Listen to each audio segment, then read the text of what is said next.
Good morning, ladies and gentlemen. My name is Donna Best Frederick, and on behalf of the Chief Labor Officer and staff of the Labor Department, I wish to welcome you to this forum in your capacity as employers and representatives from the private and public sector. We are happy to have you on board. The decision to organize this event is against the backdrop of our outreach activities and our mission to promote and maintain a stable and harmonious industrial relations climate. We are fortunate that in spite of the challenges presented by the COVID-19 pandemic, we can still gather, though not physically, as customary, but virtually. Yes, we all experienced an unprecedented situation with the global COVID-19 pandemic. A virus not visible to the naked eye has put the world on pause, and it has raised the question of how and where to go from here. Together, we must press on. And if there is one lesson to be learned from the pandemic, it is that the virus does not discriminate. Which brings us to the topic of today's webinar. The Labor Department is pleased to present to you an overview of the Employment Prevention of Discrimination Act.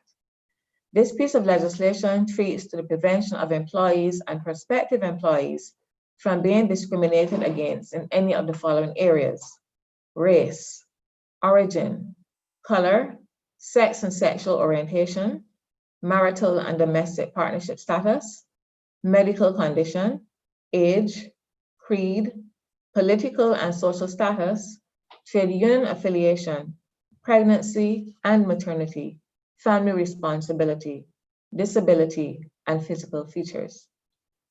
As you may be aware, the Labor Department is charged with the responsibility of administration and enforcement of labor legislation. It is therefore incumbent upon us to sensitize persons to the provisions of any new legislation which comes on stream. Today's presentation is therefore unique. Due to the COVID-19 pandemic, we had to temporarily abandon our in-house seminars, and this will be the first time that we are interfacing with and sharing information to participants using this type of technology. It is also special since it will be the first time that we are delivering a presentation on this new bill, which will soon be proclaimed.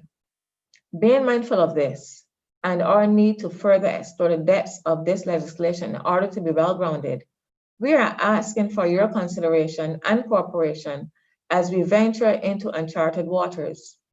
Our aim is to give you a summary of the bill within the allotted time and to enable you to have a basic understanding of your rights and responsibilities. Until such time when it will be convenient for us to further engage you on a deeper level. As my colleagues would say, we are just skimming the surface as the ink is not yet dried. Nevertheless, we welcome your questions and comments and trust that the time spent with us will be a useful learning experience. You may post your questions in the chat box and our officers will respond. I wish to express thanks to our very capable IT team for their assistance, and I now hand you over to the remainder of the proceedings to the Chief Labor Officer Acting, Mrs. Claudette Hope Brinage, who is a presenter for this session. Thank you and have a good day. Thank you, Mrs. Best Frederick, for extending such warm words of welcome to our participants virtually and to our in-house team. And this morning, we will engage you in an overview of the Employment Prevention of Discrimination Bill, or 2020 bill, which will soon be proclaimed. And we thought it prudent that as practitioners in the field of industrial relations, and as in the case of any employees who are also joining us, it is prudent for you to have some idea and some good idea of what the legislation addresses, and how it would apply in your particular circumstances. How we will go about this is that we will share the screen, and the PowerPoint slides will be up there for your viewing at your leisure in the future via YouTube and the other means. And we will also, as far as is possible, accommodate some questions live And there will also be the provision for you to enter any questions you may have in the chat forum, and officers will be available to assist you in that forum.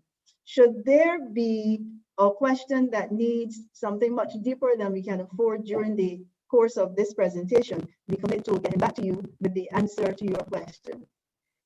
With that said, we think it's important that we understand that the legislation, the bill, is people-centered in approach, and that there is the need, we will see, to do further things to enhance the whole course of labor management relations in our individual workplaces. The employer's rights and responsibilities, the employee's rights and responsibilities are all addressed in the Act, and you would acknowledge and appreciate that there would need to be some balance in that area. And having this piece of legislation also lends to us developing a comprehensive suite of labor legislation. Not that this will be the final piece, but it is en route to making sure that we cover all of our bases to make sure that everything goes as well as it possibly can as far as the management of labor management relations at the workplace, where legislation can be used to enhance that environment. As we get started, it is important that we have some idea of what we call here the anatomy of the bill. And the bill has 6 parts, 40 sections, 2 schedules are attached, and one of those schedules addresses consequential amendments to the Employment Rights Act. And the consequential amendments to the Employment Rights Act occur at sections 2, 7 to 11, and section 31. Section 2, that is where the definitions are, and as a result of this discrimination bill, once it becomes an act, the ERA will be amended at section 2, meaning that the definitions of disability, family member, and spouse will be removed from the ERA, and you will use the definitions that are in the discrimination bill. Section 7.2, the functions of the tribunal, those have been upgraded, so to speak, to include the fact that the tribunal will now also address matters concerning discrimination in employment. Section 11 addresses the right of the tribunal to hear proceedings in camera, so then claims of discrimination, similar to what happens when there's a claim of sexual harassment, the tribunal will hear those in camera, and that is the first consequential amendment. And the final consequential amendment is that the person can bring a claim for unfair dismissal where it stems from a matter of discrimination in employment. So those are the consequential amendments, and a quick run through of the basic anatomy of the bill.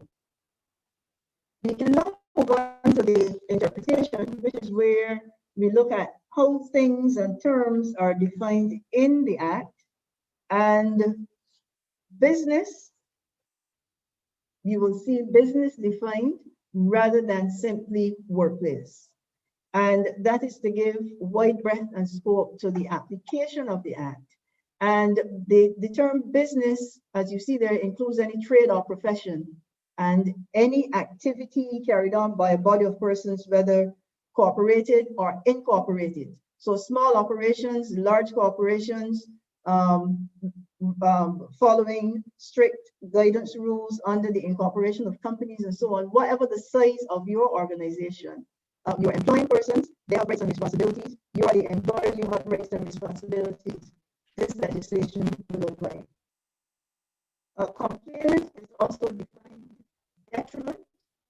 A detriment there, you must know, includes humiliation and denigration. So it is not simply more or less focusing on things that are tangible, but humiliation, denigration. It means then the perception of being careful in how you present to employees, being careful in how colleagues relate to colleagues, All that will be covered when you're looking at the term detriment.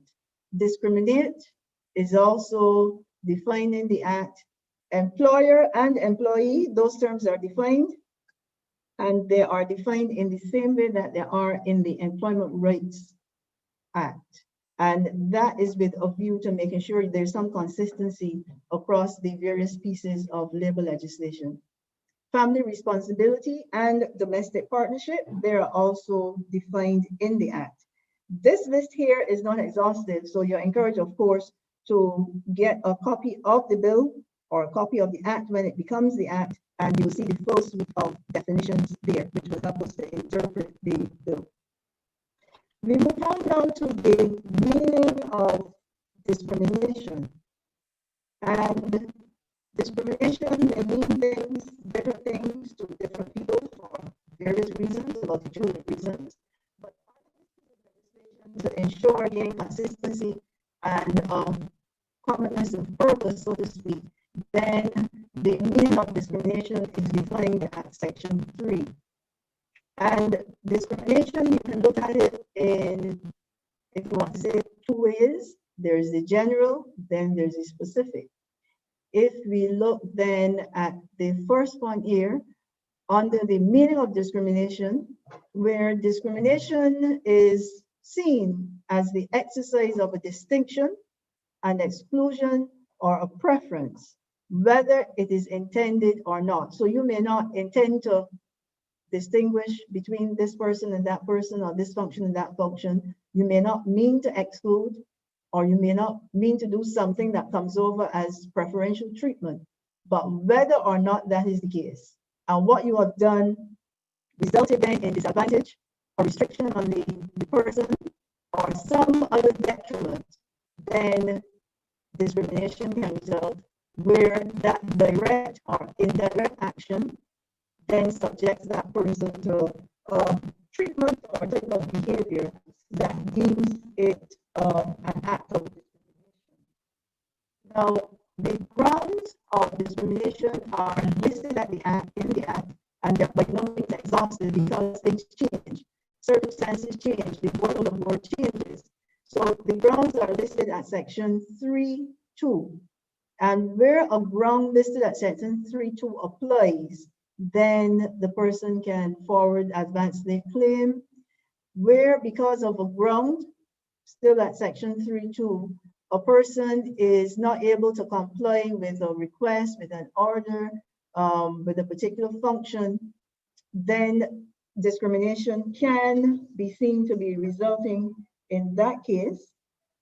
And again, interestingly, where a requirement may be met by the majority of persons in a grouping in a workplace, and there are those persons, and the person is unable to comply, but the person does not apply to, are able to comply, then that first person, the person who cannot come to terms with the requirements or the request, may be able to make a well-founded claim of discrimination. But of course, appreciating that circumstances and investigations and so on would see if the claim is founded or not. It is not something that is automatic.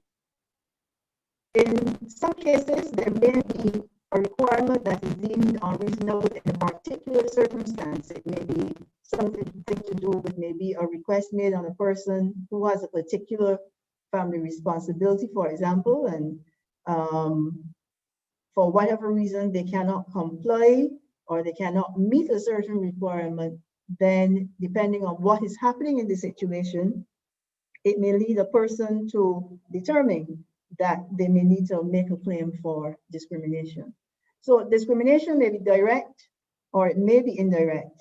And a single claim of discrimination may be a combination of direct causes and indirect causes.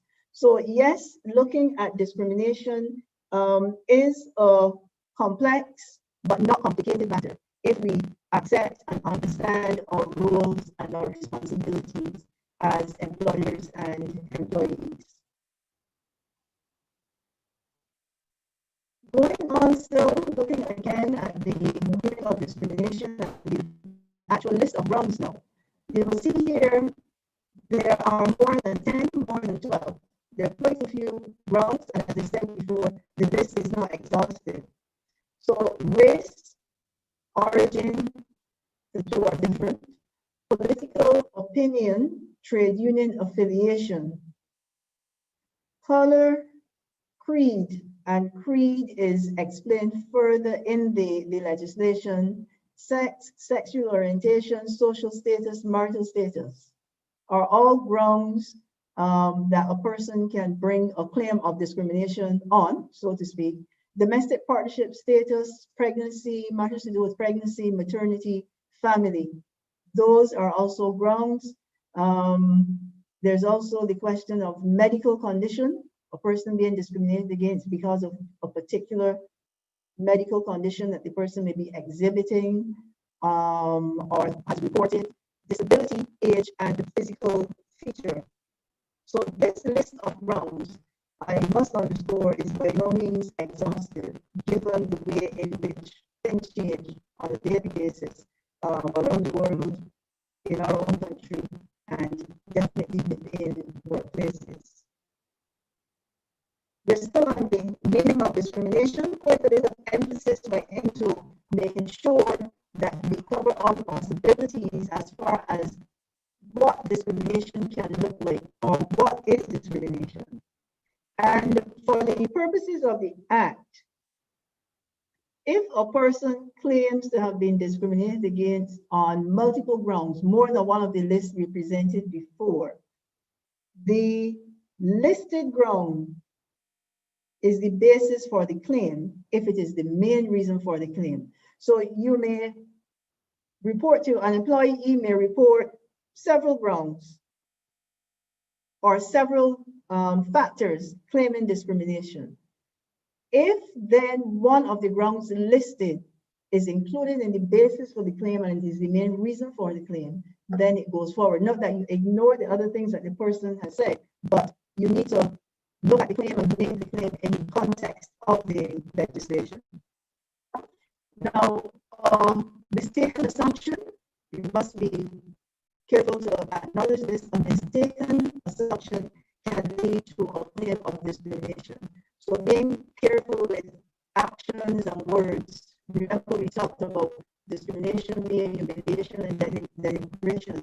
A mistaken assumption, how the person interprets that, can lead to a claim of discrimination. A person may also claim discrimination on the belief that a ground that is applied to an associate, whether mistakenly or not, the perception is there, and causes a detriment to him, that first person, then he or she may bring forward a claim for discrimination. Equality of treatment, that runs through the legislation, equality of treatment in the particular circumstance. The Act carefully provides protection for persons who are discriminated against, are thought to or perceived to have or associate with someone who has a protected characteristic. And if you look at section 332, you'll see how the whole question of protected characteristics is treated.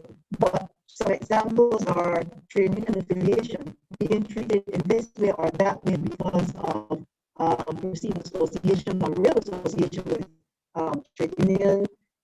Maybe a person has the care of an ill relative or a close family member and is unable to comply with what is required at the workplace for some particular time or over a long period of time, then again, that is a protected characteristic. So please be sure to look at section 332 to see how the question of protected characteristics is treated.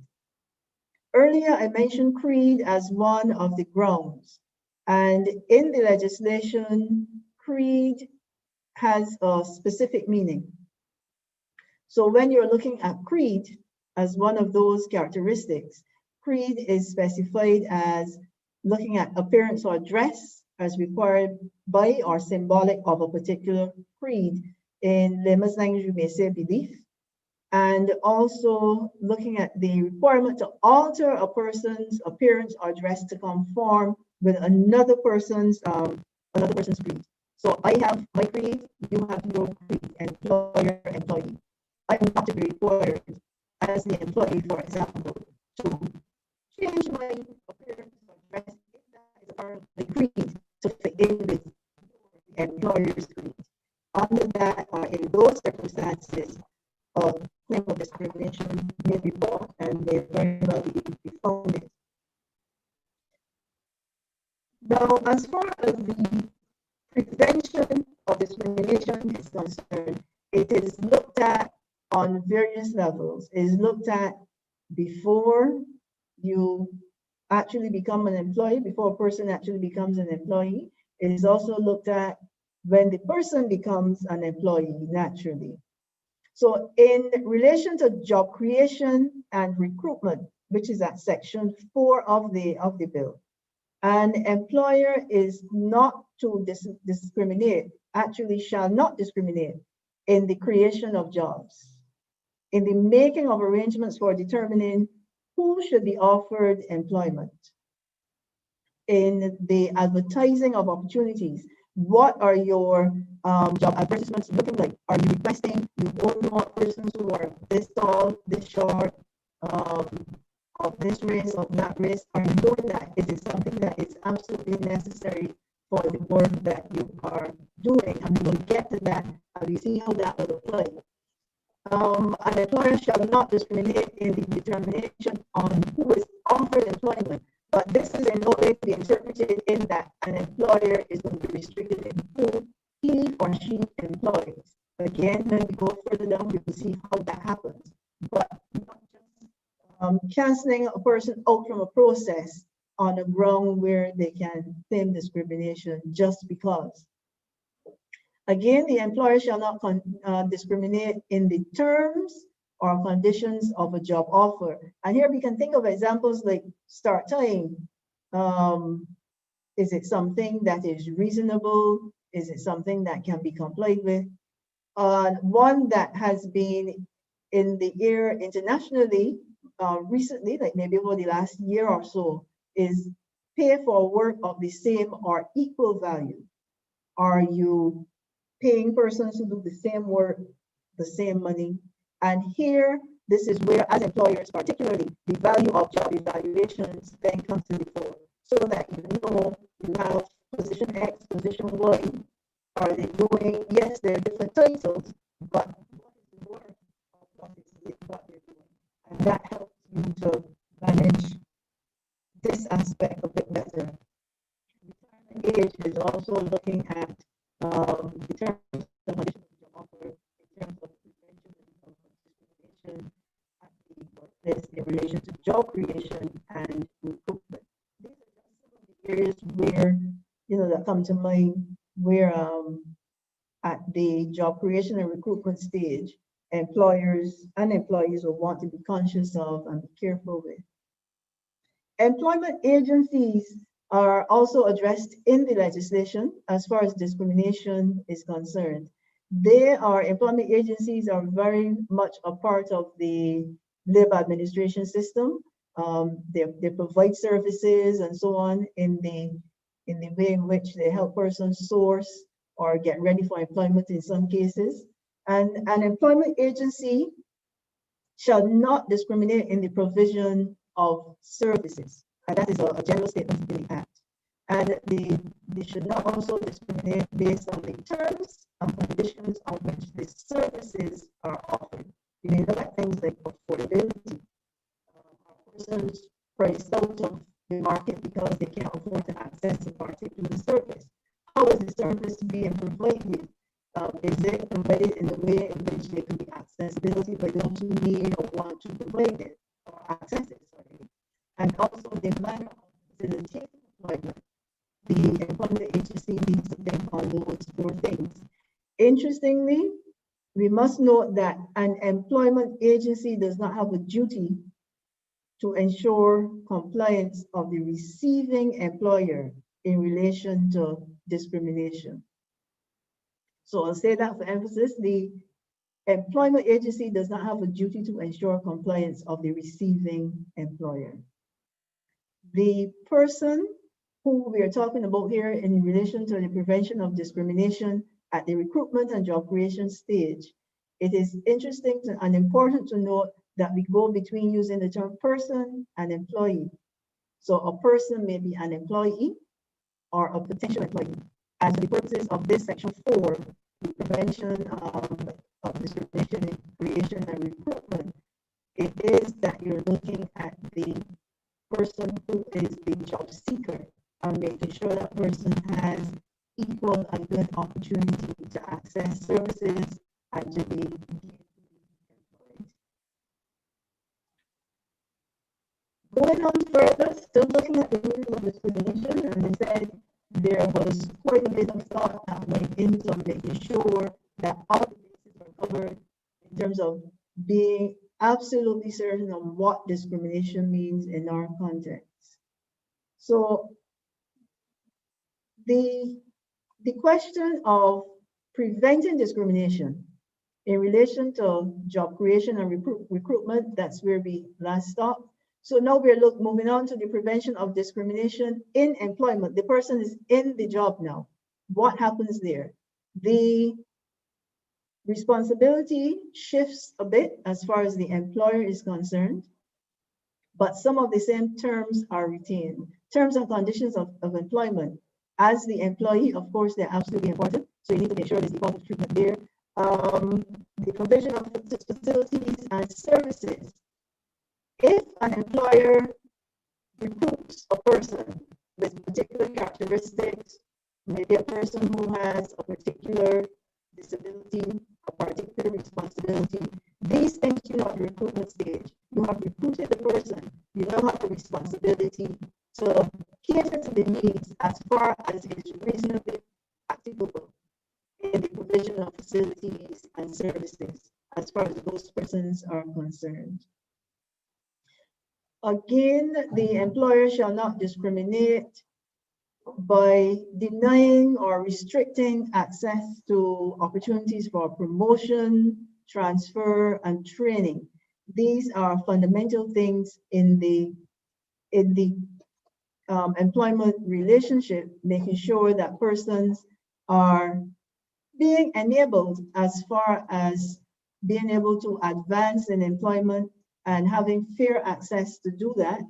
And also the transfer of functions, the transfer of persons. Should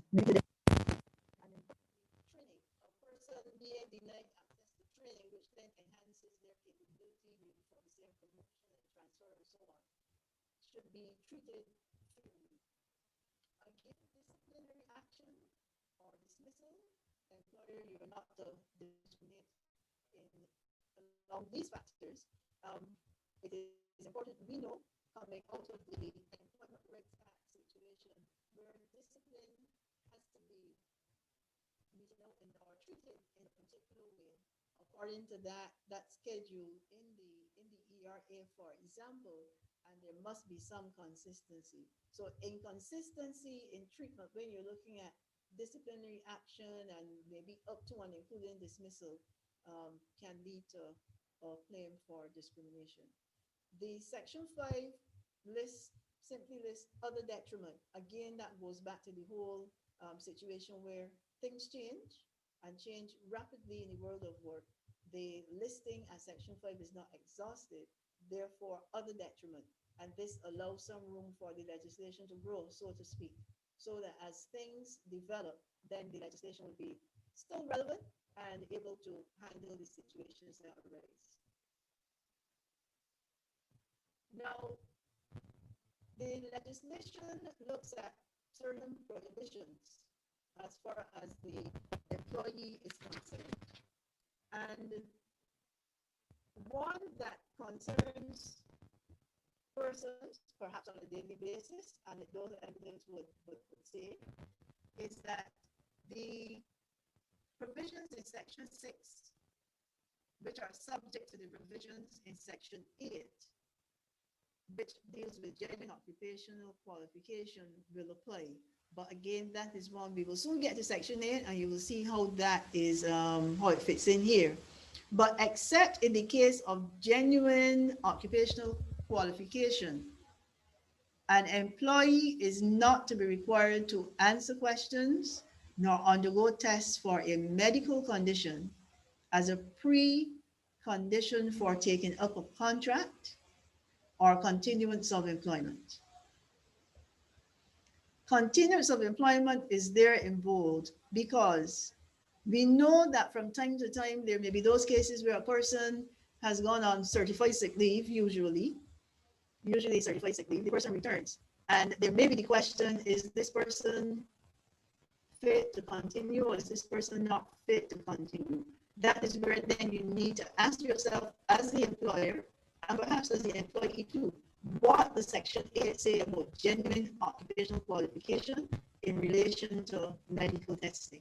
So when we get there, we will see how that applies. But we do know, as I said, anecdotally, that is something that occurs in some of our workplaces. Now, every workplace would have its own peculiarities, and in terms of the physical structure and in terms of the grouping of persons who are employed in that particular workplace. And given what is happening in the workplace from time to time, or what is happening in a person's life, an employee's life from time to time, or an employer's life from time to time, there may be the reason to make or to request certain adjustments are made.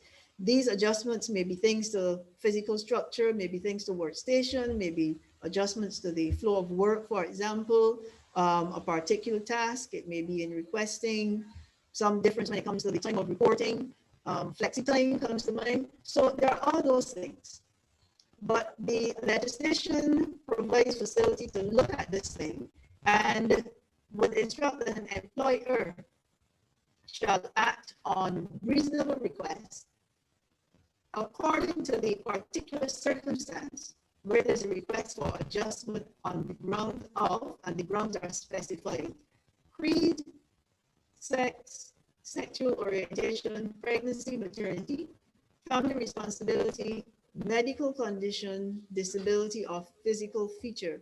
Remember, Section 2 was a very long list, but this list, when it looks at reasonable adjustment, then the whole matter of these, maybe 10 or so, are taken out specially.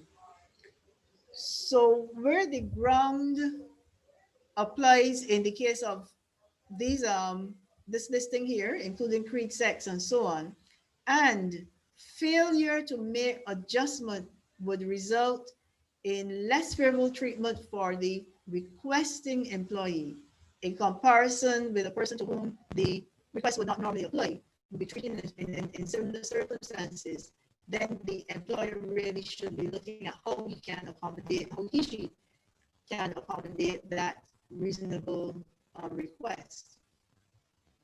And notably, as we said before, the specific grounds are mentioned.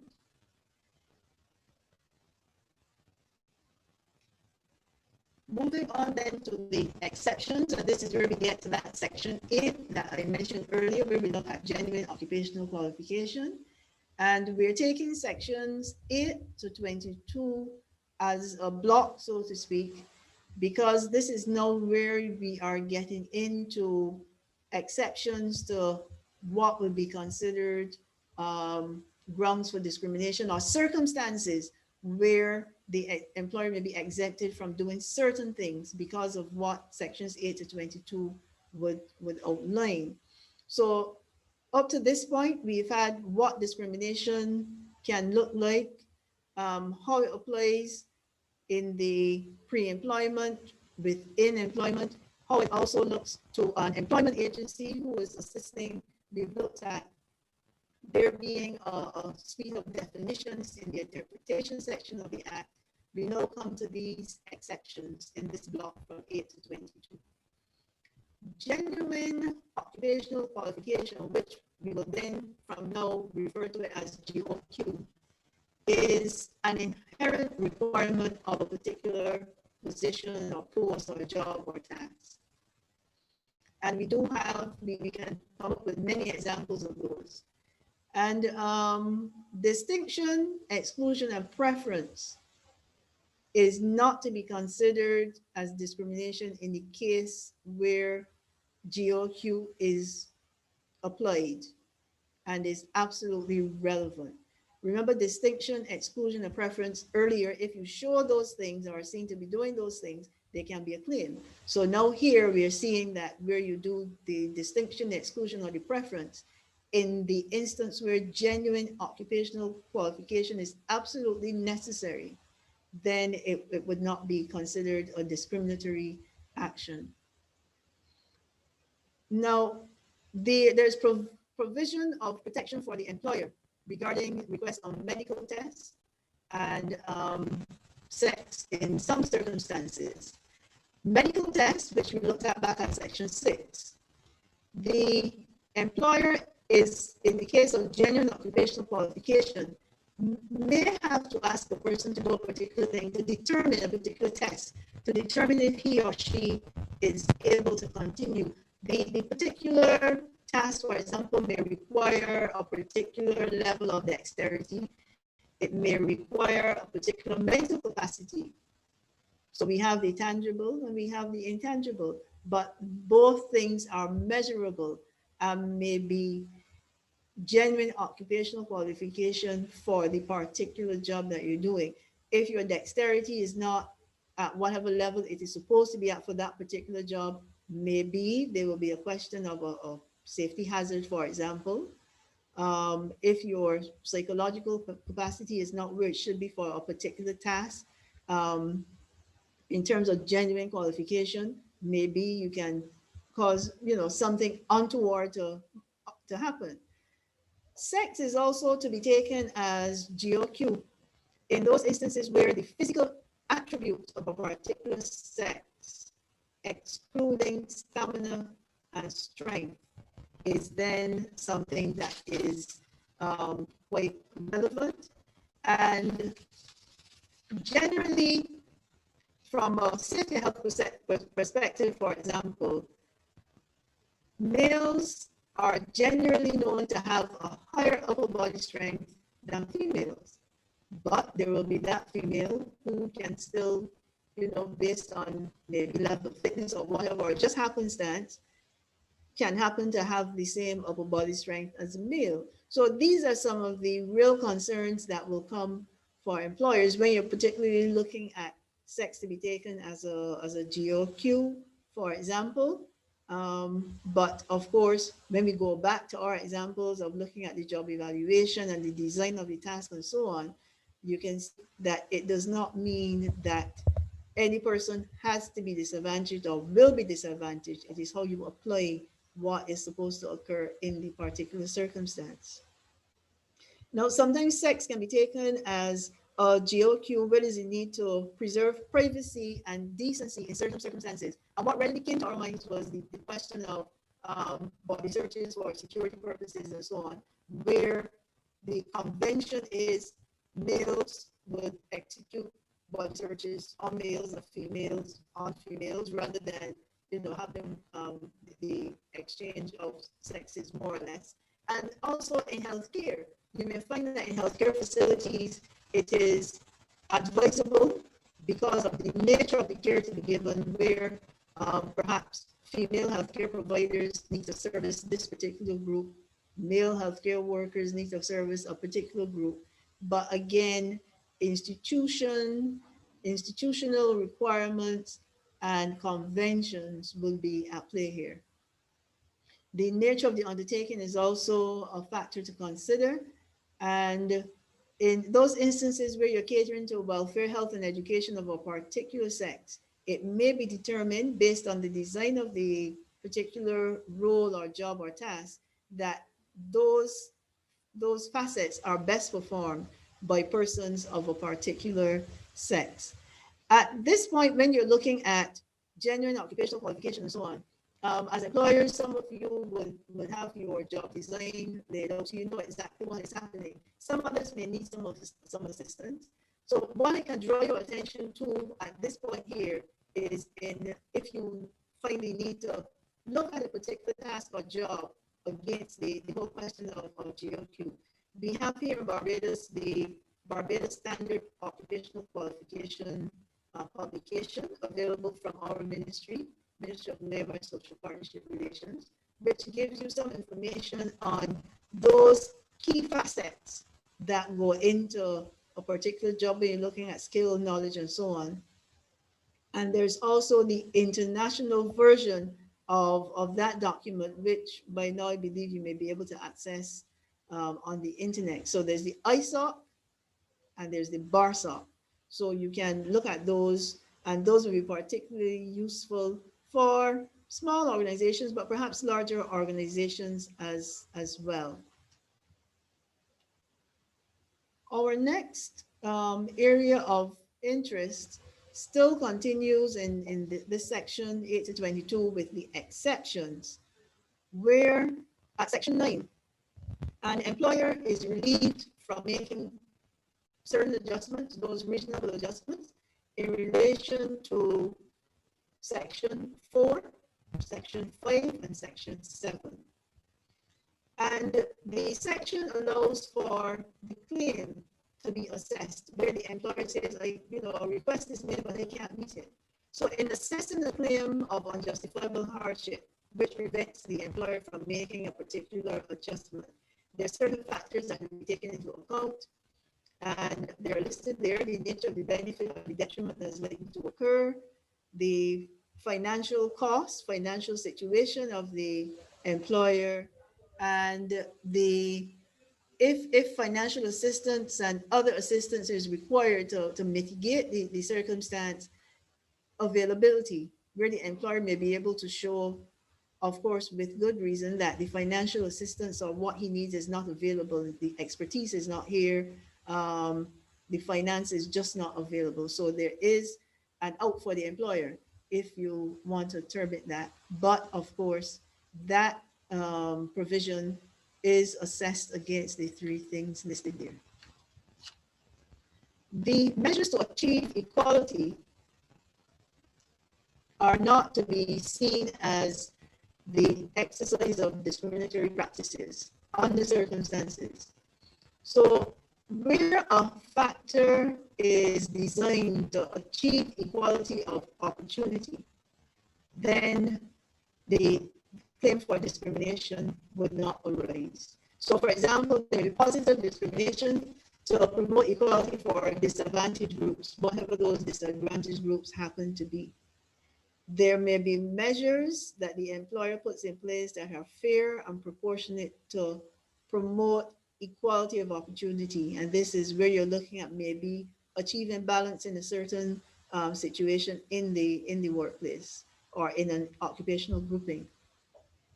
And an employer implementing a measure to achieve equality, who puts this in place for some period of time, is encouraged to just apply those measures for as long as necessary, so that it is then a time-bound practice. So it is not that the employer is then allowed to be seen to be doing measures to achieve equality forever, then which may go to the disadvantage of someone else or some of the group. So the measures will be time-bound. So that is important, an important point to note there as well. Now, still on exceptions, and we are now looking at the sections 4 and 5 in a specific way, and looking at those cases where the provisions in sections 4 to 5 would not be seen to be resulting in discrimination.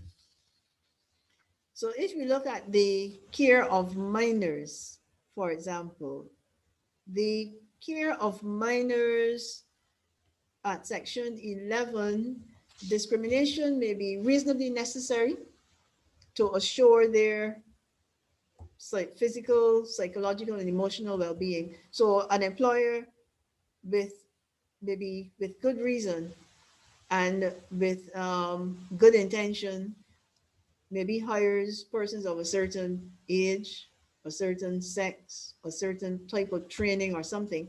When it comes to the care of minors in a particular occupational setting, maybe child care centers and so on. So you need to have a certain grouping of persons to look after the physical, psychological, and emotional well-being of the minors. So a person then who does not fit the bill for what is absolutely needed would not then be able to claim discrimination pre-employment or discrimination in employment. Religious bodies, of course, will be permitted, for want of a better term, to continue with determining for the purposes of that particular religion who is ordained or appointed, who is trained as priests, for example, and members of any related religious orders and so on. So it is not that religious bodies under this piece of legislation now will have to look at religious bodies where employment is concerned, I should say, would have to be looking at changing their creed, so to speak, their beliefs, so to speak, when it comes to looking at discrimination. The equality of opportunity would apply differently. And educational institutions, we know that there are places such as our faith-based schools and so on, who are set up because they want to operate or have their pupils operate in a certain setting because of certain religious precepts and beliefs. And that right cannot be taken away. And for an institution then to be operating according to a particular religious precept or belief and wanting to have a particular type of employee operating in that environment in support of those religious precepts and beliefs, then would not be seen as discriminating against others who are not brought into that administration or into that particular institution. Continuing again with the exceptions related to sections 4 and 5, religious appearance or dress. Recall that we addressed creed much earlier. So this is where it comes back again. It is, the word is not mentioned, but it is applied here. And that's at section 14. A person being asked to reveal their face to confirm identity, given the particular circumstances. Say, for example, security, or you're going to do, banking transactions and so on, where identity needs to be confirmed to confirm or to carry forward the transaction, then claims of discrimination would not apply there. You may be reporting to the workplace as the employee. For whatever reason, given the nature of the workplace, you may need to show your face, on reporting to work or something like that, in order for security clearance and so on. Remember, we're looking at the employer-employee relationship, the workplace situation. Now, the enforcement, if you go right to the last one there, enforcement of a reasonably required mode of dress. Now, workplaces we know would have uniforms because they want to maintain a particular standard. That right is not being taken away. Uniformed forces, you want to, as an employee, this is the particular way that you need to dress when you're in this particular uniform force. That is the uniform for a specific reason, for legal reasons and everything. You are the employee, then conformity would be accepted or expected. Not that some adjustment cannot be made if it can be made reasonably and safely and not to the detriment of others. But the whole question of uniformed forces and uniforms in workplaces generally, that right is not being stripped from employers. Continuing, we look at charities. Yes, charities are included in the legislation. There were some questions, even in our own minds, why charities? But when you think about it, charities employ persons. The charity, yes, they provide services, could be free of cost or at a reduced cost to the general public or specific groupings, but they're persons who may be employed to run the charities. So the charities may be operating to provide certain benefits for persons of a particular age group, for example, persons with a particular medical condition, persons with a particular disability. And it may be necessary based on the terms of the charity and the service it is providing and the group that it is catering to have a certain type of employee or a certain person who is sure and quite able to provide the service to the level that the charity would require so as to service its public. Now, competitive sport is also included, or sport is included, and we must be sure to note that the emphasis is on competitive sport, not just one community team playing against another community team, for example. Competitive sport, implying that there is some potential, or that there is employment, there is some, exchange of benefits, monies, whatever, for competing in this sport. And the important features when you're looking at competitive sport and the exceptions in relation to 4 and 5 is that sex, disability, age group, strength, stamina, physique, physical feature are the key considerations. So these things run through that section when you're looking at how sport and exceptions to 4 and 5 should be treated when you're looking at discrimination.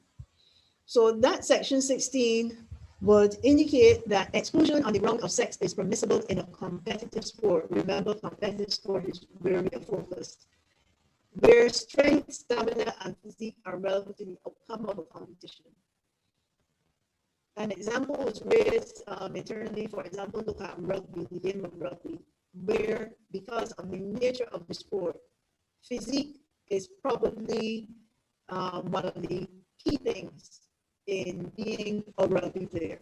So if there's competitive rugby and you apply to be on a team, for example, and you're not selected, physique may be a problem. But again, remember that the outcome of the competition has to be related when it comes to looking at sex and the nature of the competitive sport. Now, there are those times when you may need to facilitate or increase participation of a particular sex where it is the intention.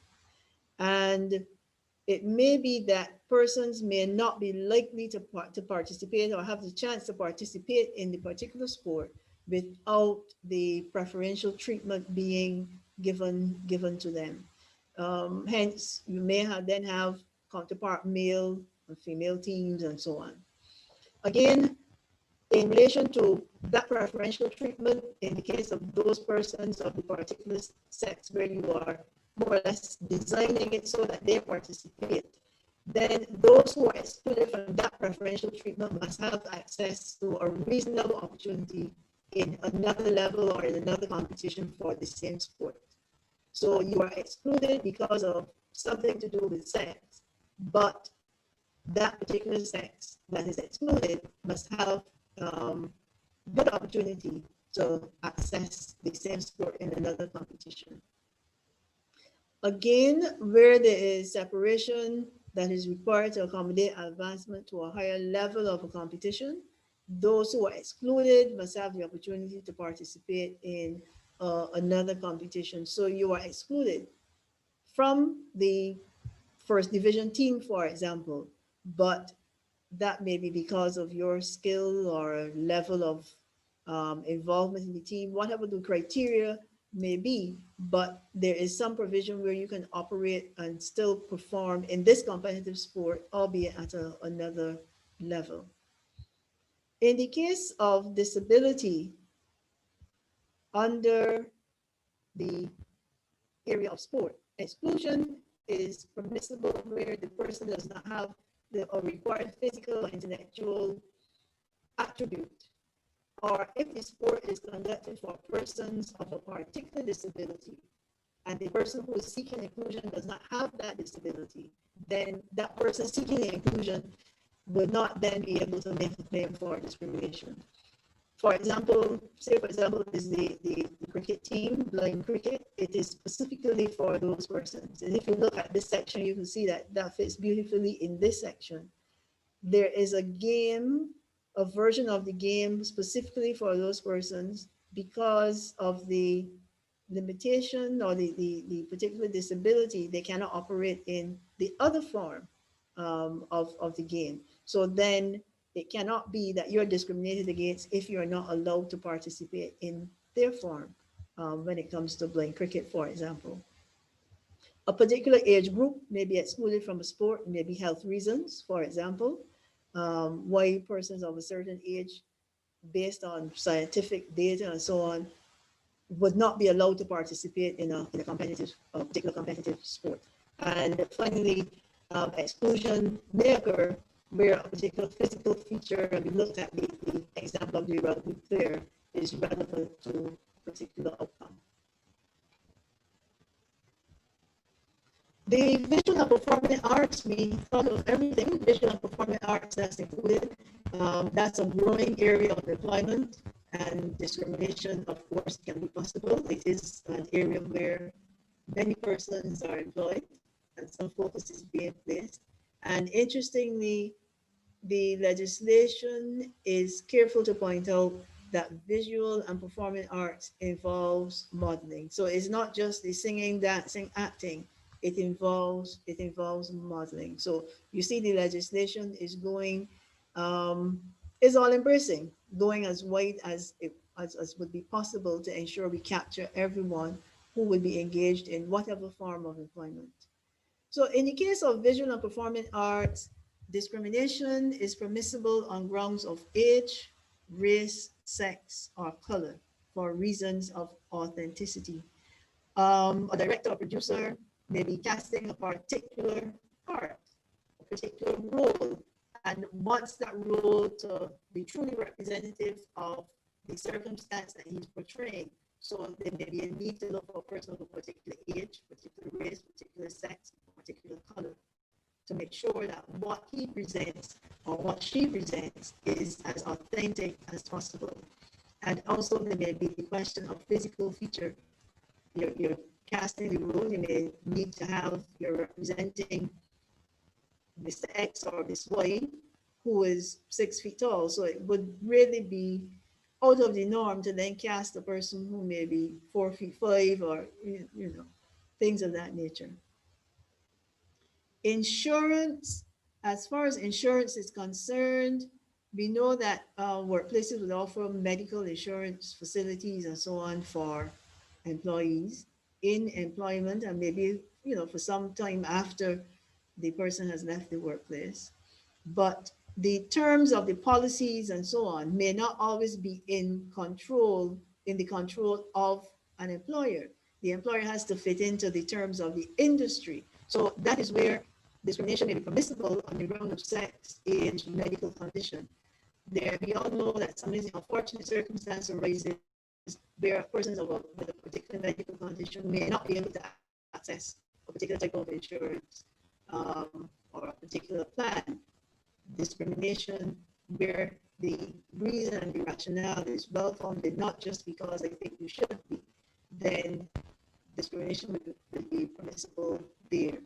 And it is important to note that in the insurance industry, the actuarial and statistical findings and so on are quite good, are very good actually, and that data is applied in the decision making. So these are all tools that employers can look at, and employees can become familiar with when they're looking at, was it discrimination or was it not discrimination? Continue with 4 to 5. As I reminded you, this block is looking at sections 8 to 22. The identity of a family member in some cases. Discrimination is permissible so as to protect confidentiality. For example, if you have trade secrets, would you want to have many members, 2, 3 members of a particular household doing the same thing? The employer has to retain control of those things. He may not, or he or she may not employ 2 persons from the same household, for example, to avoid, there may be questions of avoiding nepotism, conflict of interest, and things of that nature. Pregnancy. It's permissible to grant rights and privileges regarding pregnancy and maternity in the context of an enactment or otherwise. So certain rights and privileges may be granted to a person who is pregnant that are not being granted to a comparator. But because of the pregnancy, because the person is pregnant, the employer is allowed to advance certain rights and privileges. And that brings us to mention our own Employment of Women Maternity Leave Act, where it sets up there those rights and privileges for pregnant women. And we think of things like being able to access prenatal care, adjustments, making those reasonable adjustments that we talked about earlier to workstations and to hours and to tasks and so on, where the employer is then asked to do those things. In the case of, in the instance of pregnancy, it would not normally be seen as discrimination. But as we know, every case will turn on its own facts. Again, lastly on this slide, where there is compliance with the court order or an enactment, the employer is taking action in compliance with the court order or an enactment, there can be no claim of discrimination based on whatever action he has to put in place. He has to follow the order of the court. He has to follow what legislation says. We are now turning to enforcement of the legislation, which means that we are getting quite close to the end of the legislation. It's not a really big bill, but it is compact and filled with information. An employer may make a claim of discrimination in relation to job creation and recruitment, discrimination by a fellow employee, and we're going to come to that, discrimination in employment meted out by the employer. So we have discrimination by the fellow employee, by the colleague, discrimination meted out by the employer. Make a claim based on the failure of an employer to make reasonable adjustment. And a person would make a claim of discrimination in relation to the requirement to answer questions or undergo medical tests as a precondition of employment. Precondition of employment. So this is on top of the genuine occupational qualification requirements and so on. And interestingly, here at the bottom, you'll see where a group of persons have the same or substantially the same interest or complaint. One complaint may be made in the representative capacity. So a group can come forward with a complaint which represents the members of that particular group and so on. This is advantageous if you use that word, because then rather than hearing 8 or 12 people with the same complaint, 8 or 12 sessions for efficiency, once they agree that they share the same interest and they share this interest in this complaint or this one complaint, then they can be represented as a grouping.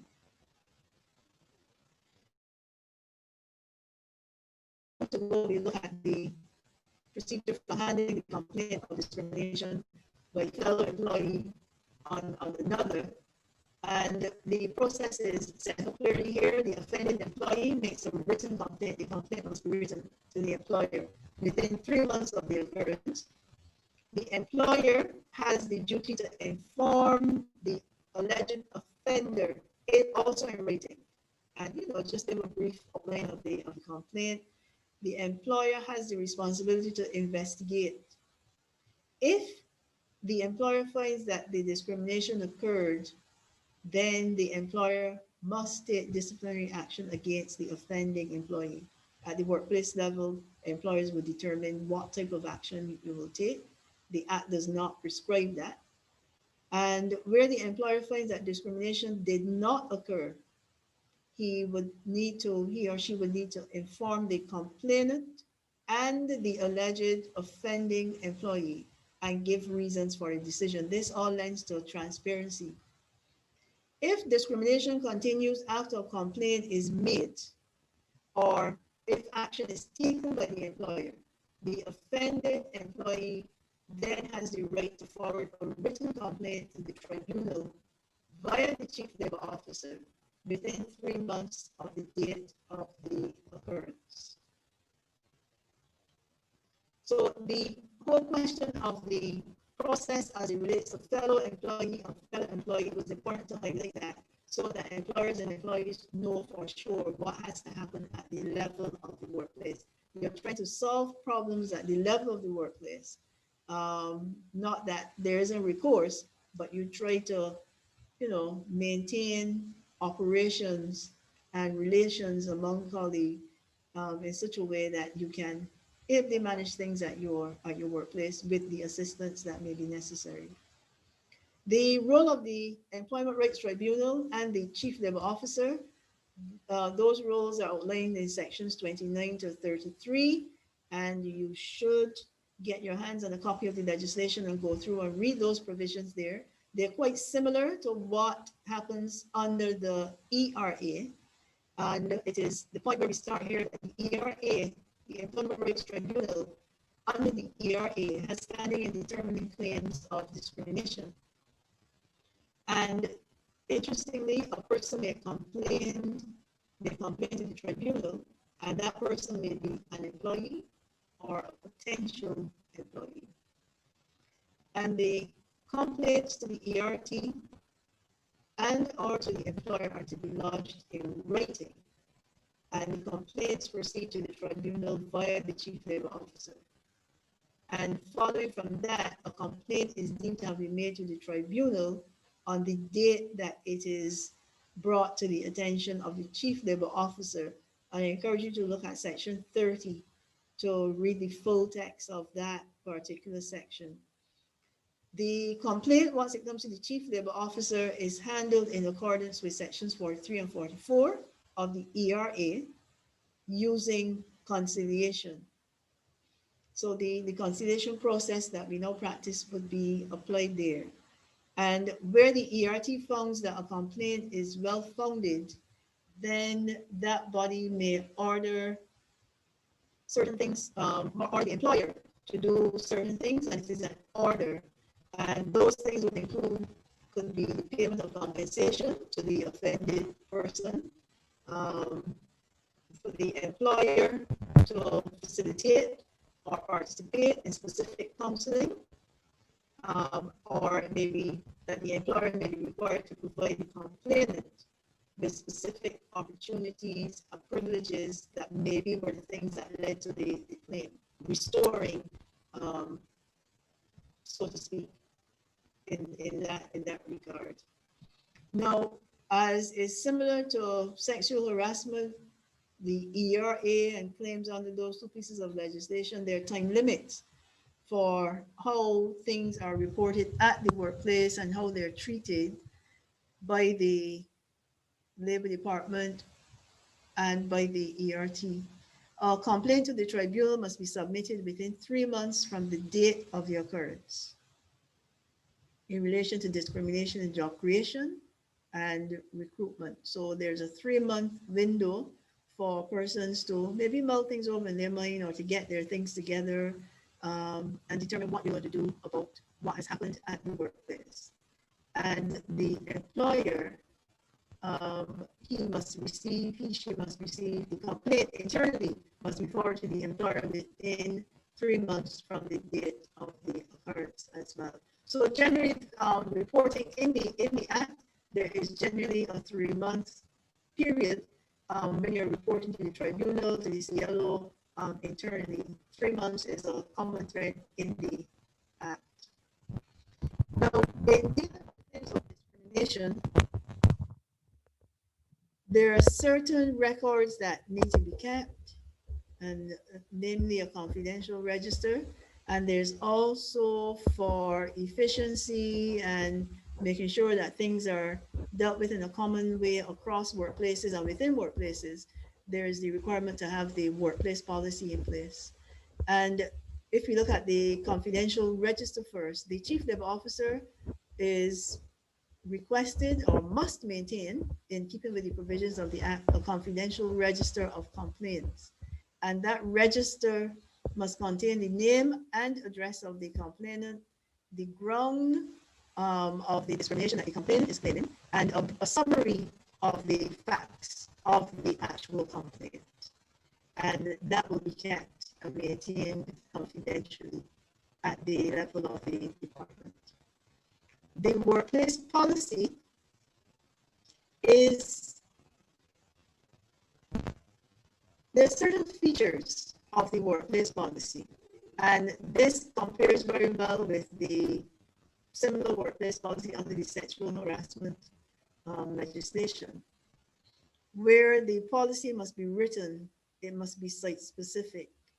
You can, of course, consult with partners in the industry or whatever, but your policy is suited to your workplace and it must be written.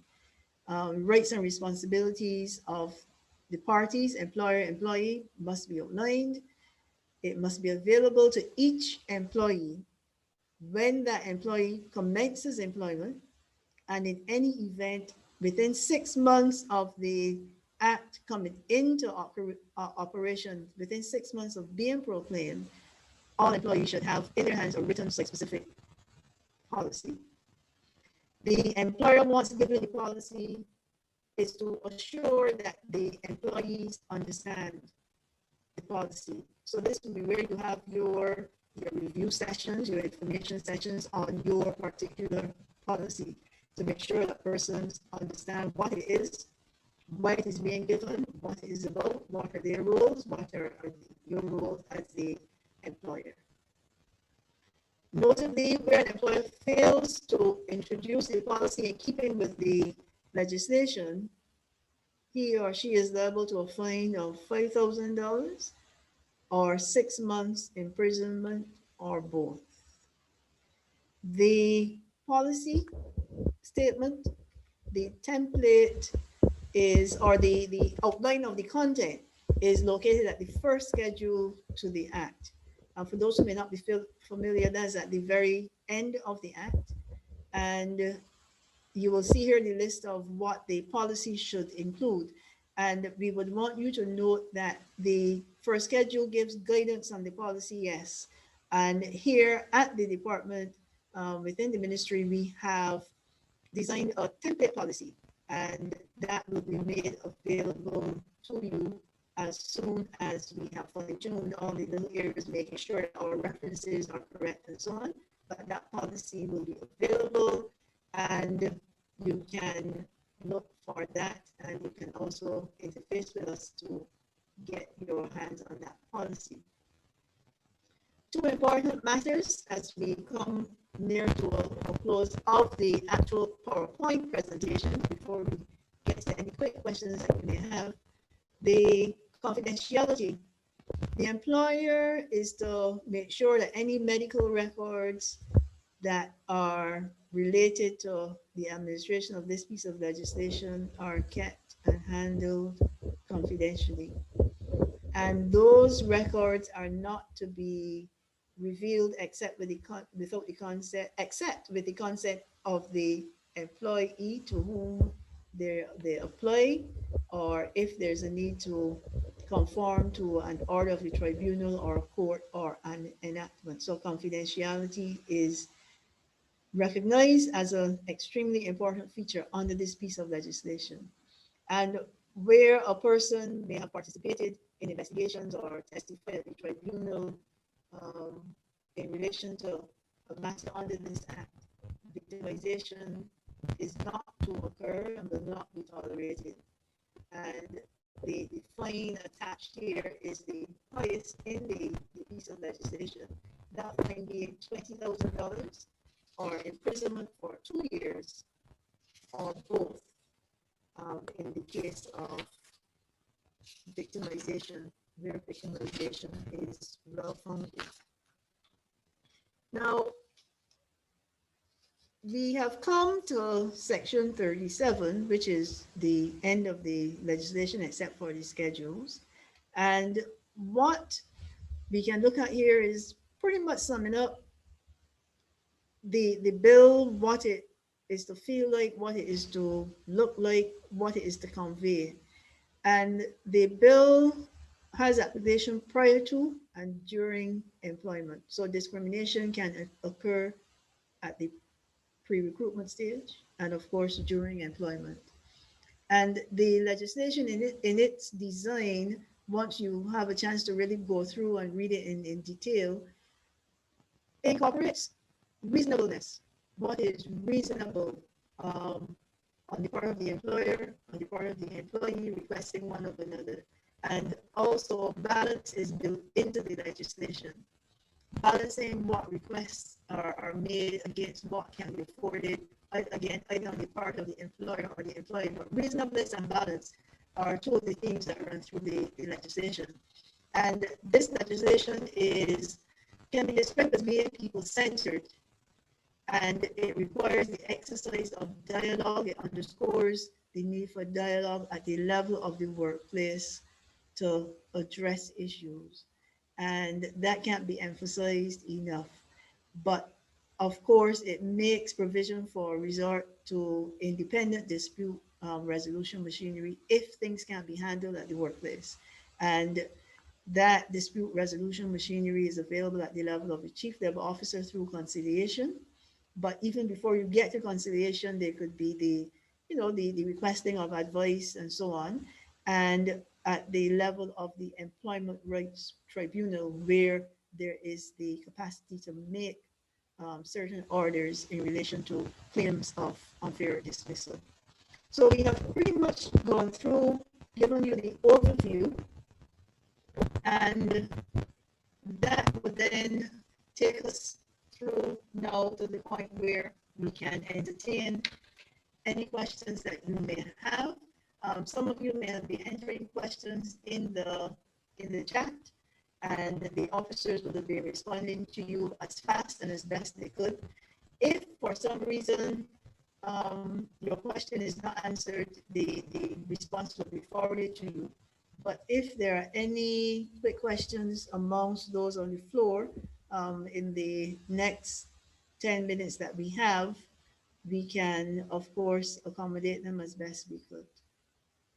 So I'll just await any questions that you may have at this time.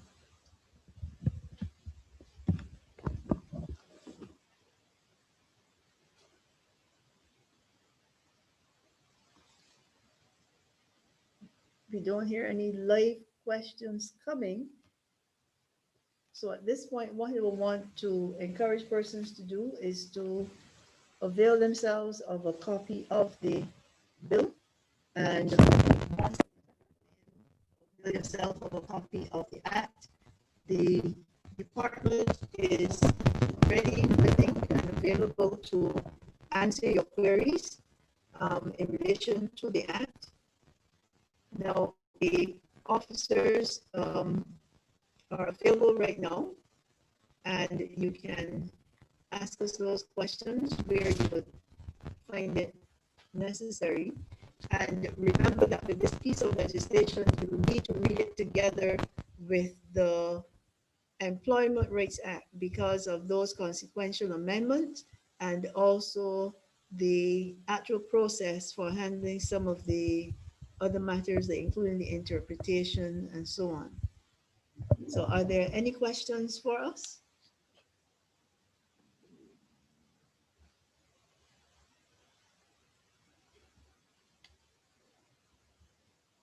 If there are no, you can raise your hand.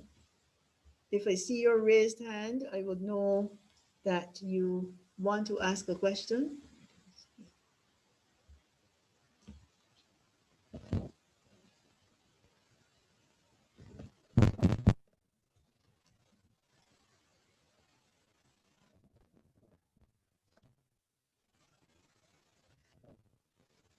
Right, I am not seeing any hands yet, so I would take it then that we have been as clear as we possibly can, and you will take the time to look at the legislation and forward to us any other questions that you would have.